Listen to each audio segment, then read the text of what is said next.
Alors voilà, le bouton qu'on a créé et qui n'est pas accessible pour l'instant parce que le calque est verrouillé, je vais déverrouiller le calque. Donc dans la palette calque, je déverrouille le calque interactif. Voilà. Donc le bouton qu'on a créé précédemment peut agir pour faire apparaître le texte. Sauf que ça ne marche que si le texte est transformé lui-même en un bouton. Un bouton peut afficher et masquer d'autres boutons, mais pas d'autres éléments InDesign. Donc je suis obligé de transformer d'abord le bloc ici, le bloc texte, le transformer en un bouton. Bon ben faites ça, vous avez votre bloc texte sélectionné avec la flèche noire, vous allez dans la palette boutons et formulaires, et vous transformez en bouton, type bouton. Voilà, on a donc les pointillés caractéristiques. Le bouton, il va rien faire quand on clique sur lui, mais il pourrait. Hein. Mais il faut qu'il soit un bouton pour être accessible par l'autre bouton, le premier qu'on a fait. Donc je vais lui donner un nom, c'est important, parce que si vous ne donnez pas les bons noms, ça va être la cata pour vos travaux. Donc je vais l'appeler Info Colorado, par exemple.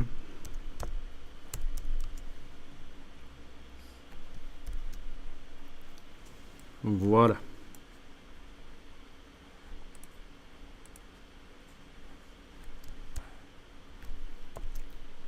Et je reviens sur mon premier bouton. Et je vais lui donner une action. Donc le premier bouton, là. Bon, que vous soyez en affichage sur vol ou normal, pas d'importance. Oui, mettez-vous en affichage normal, si. Ce sera mieux.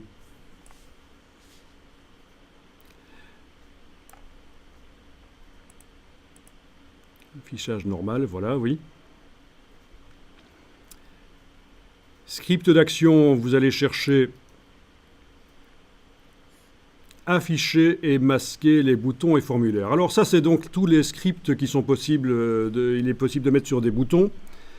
Vous voyez qu'il y a certains scripts qui ne fonctionneront que lorsqu'on exporte du EPUB, donc du livre interactif, ou du SWF, ce qu'on appelle le SWIFT, c'est-à-dire le Shockwave Flash, c'est-à-dire du Flash, des sites web en Flash, mais ça ne se fait plus.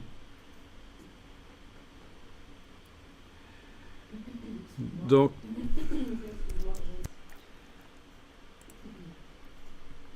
voilà. Et il y a des choses qui ne fonctionnent, elles, que dans du PDF.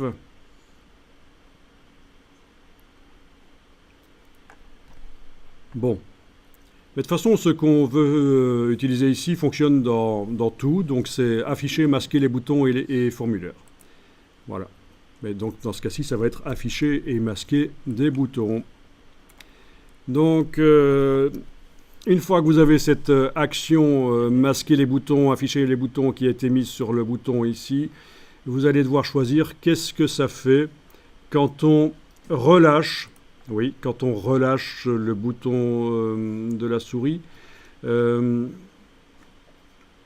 Oui, c'est quand on va cliquer quand on va cliquer et relâcher la souris que le texte va apparaître. Eh bien, ça va faire apparaître l'info Colorado. Donc, vous mettez un œil là, en face de l'info Colorado.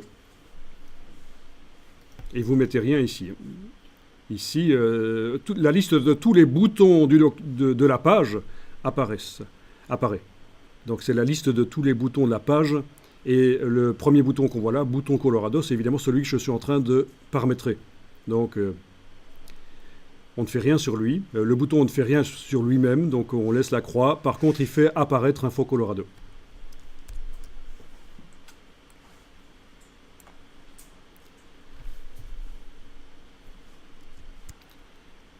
Bon, pour que le bouton, quand on clique sur lui, fasse apparaître le texte Info Colorado, ça suppose que le texte au départ n'est pas visible.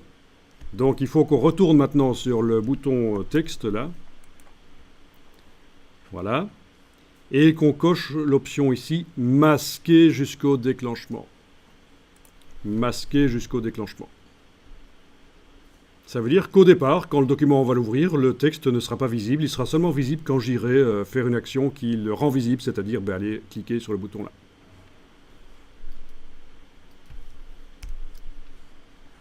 On va enregistrer le document et tester ça. On peut tester ça rapidement sans faire un export en PDF grâce à fenêtre objet interactif aperçu de l'interactivité EPUB.